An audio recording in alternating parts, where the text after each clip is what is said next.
On Earth Day, 22nd April, we saw Alina Saba participate alongside 3 other women in the UN. The conference was called Women and Climate Change. Alina is from the Indigenous community of Limbu in Nepal. She has a passion for Indigenous women's rights. She has a master's in research for Indigenous political movements. At the moment, she's a researcher at the Mughal Women's Upliftment Institute. What made you be interested in the climate? I how I am connected with the environmental and climate change is I got an opportunity to work in a climate justice program as a researcher, as an action researcher with feminist participatory action research on climate justice, and this program documents the impacts of climate change on the lives of rural, indigenous, poor and migrant women. And Nepal was chosen from the perspective of indigenous women living in the remote communities. And I got to work with them, and the work focuses on documenting the impacts of climate change and also like building a local movement to have a powerful voice of indigenous women in climate policies and projects and policy making in terms of climate change. Uh, and and also my educational background is in sociology, and I'm really interested in socio-cultural issues of people since my young age. So that is how I got connected with, particularly with the climate change and advocacy and working on the rights of indigenous peoples. How was it like growing up in your community in Nepal?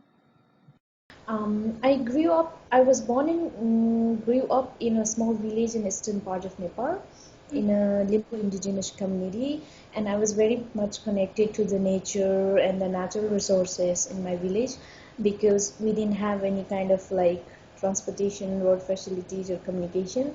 The life was really rural in the remote village, and like what we get from nature was the only source of living for people. So I had a very kind of emotional and close connection with the nature since then. So it had a really special place in my heart. And for me, there was never a realization that we should work for the nature, we should conserve the environment. Like it was in me since I was born and raised. It was like inside me already. So I will not like say from this part of age I realized that nature was important and we should save and work for the environment. For me, it was always there. Working as an institution, working as an organization for defending environment and for climate change happened after, of course, my college graduation when I was looking for work. And that is how from the formal side, but as personally, it was always in me. Like, What advice would you give to someone who just learns about the environmental crisis? I think it is very simple if we look at our daily lives and try to self-reflect and realize, because what we eat, the air, the water we drink every day, and the food, everything comes from the land, the farm, the trees, the plants around us. So it is really simple, so there's not much of any big advice. So if we care where our food comes from, where our water comes from, we can understand uh, why saving nature is important. And the like overwhelming is the type of development and kind of life we are living actually. The climate and environment things are nature is really simple, it's not that overwhelming. So if we reduce our consumption of electricity and carbon footprints, and try to live in a really simple and sustainable and environmental friendly way, um, it's it, it's not very overwhelming thing, and it's really simple if we self reflect on our daily life. The answer is there, I think. Yes, that's my opinion on that and my advice to. Yes. Simply, Alina is currently working in Chiang Mai in Thailand. I wanted to ask her about the difference in the environment compared to her community in Nepal. In Thailand, here in Chiang Mai, it's a really It's not a big city as New York or Lima or in I have been to. It's a really small and laid back town compared to them. But still, my village was a remote village, as I told you before, and everything came from the nature, the farm, the food was produced there, the water came from the springs, and we used to walk as long as half an hour, or our seniors used to walk as long as 1 hour to just go to the school. There was no any vehicles. I first saw vehicles when I was like maybe like 6 years old. So everything was so much, so much with the nature. On equality of education, ethnicity, and gender in Limbu village of Nepal. Education was a privilege. Not all of the girls were like thought important. They were not. It was not thought important to send like girl child to school, and then education was never thought to be so important. Working and helping in the family was important, and there was a like also used gender bias. Like women were not treated equally, and then men and women used to work in the fields, and women more like working in the fields, in the house. That was seen as normal. There was no anything. I never heard anything like equality for women or gender or things like that. As growing up in an indigenous community, we were like, because we were much less represented in the state structures politically, socially, and then also in education, we were much disadvantaged and marginalized community. And even comparing ourselves with the non-indigenous community, we were treated kind of in a less advanced or in a very disadvantaged way. So there was kind of I could feel the gender differences and the differences based on ethnicity when I grew up. Like everything related to indigenous community were treated as a second class or not to the higher status. So, and it was also, there was also some kind of like understanding, I mean like people's belief that indigenous peoples cannot read and write, and that's not their field. They cannot become like they cannot excel in education, and they are the ones who just works in the in their remote village life, and that's fine for them.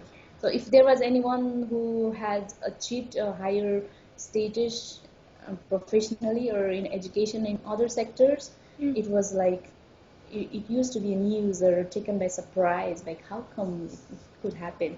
So these are some of the things from experience, from my experience from growing up in the village as a child. The effect of climate change in Limbu. If I compare to where I grew up, yes, I can see the differences, because uh, there is like cases of erratic rainfall. The food production definitely has gone below. The water resources around is not abundant as it is used to be, and the cases of landslides has grown up. And then other thing as like the temperature, it's not like before. It's much hot than before in my village, even in my village. And there are like before there were no any mosquitoes or things like that. Now there are like, we need to have a like there are lots of mosquitoes, and because of the rise in temperature, and the crops pattern has been changed because of rise in temperature, and that I can feel in my village. And also the community I work is in much higher in the mountain regions. For almost 6 to 7, 8 months in a year, it is covered by snow, and there are also the crop pattern has changed, and there is less snowfall and rise in temperature and erratic rainfall. And one of the worst cases is cases of landslides. Every year, every monsoon, they are losing their crops, ready to harvest crops, to the landslides. And if this goes on, they would not have any place to go or look for other place. They don't have answers to where to go. So these are some of the changes I have personal experience from my community, from my village, and working in the community in terms of during my climate justice program. Alina's earthquake relief efforts in Nepal. Badly. The earthquake happened in the central region of Nepal, and I belong to eastern region. We felt a tremor, but there was no any physical damage, no any infrastructure damage. But around Kathmandu and around its surrounding districts, 12 to 14 districts has been hugely impacted, and I was involved in the ground for the earthquake relief work. And so many houses and villages are all level to the ground. There is nothing.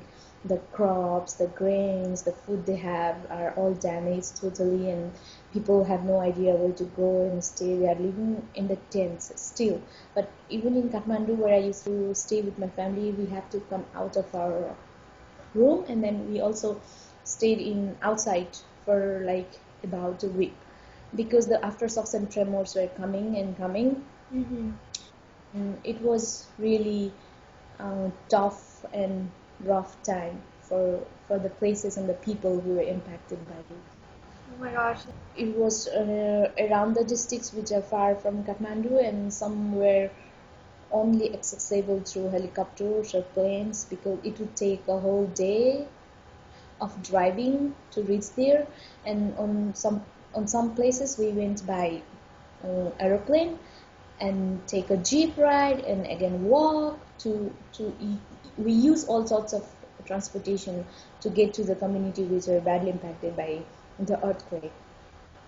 And even the gravel roads, dirt roads, which were destroyed by the landslides that was after the earthquake, so the transportation and taking relief to the impacted area, to the remote area, was really a big challenge.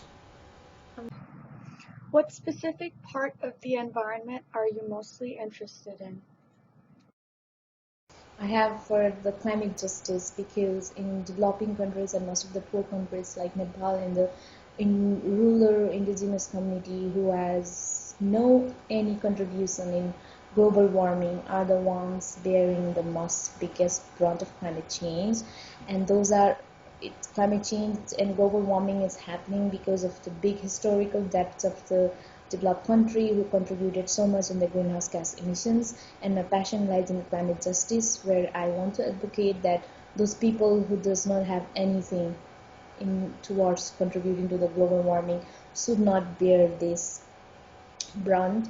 All the developed countries should be held accountable, and there has to be a real climate action soon to give them justice. On being heard. Great. I'm glad that at least, yeah, you at least like I'm able to explain the meaning behind it and why we are advocating for it here in the global south. That is part of one of our work in advocacy to make people aware and to understand more about the concept of climate justice, because climate change is not only about the impacts of climate change, but we should also, I think it is very important to understand it's also a social issue, an issue of injustice and inequality. Glad that when people would be able to listen to our stories and what we are doing here and to my experiences, I would be glad.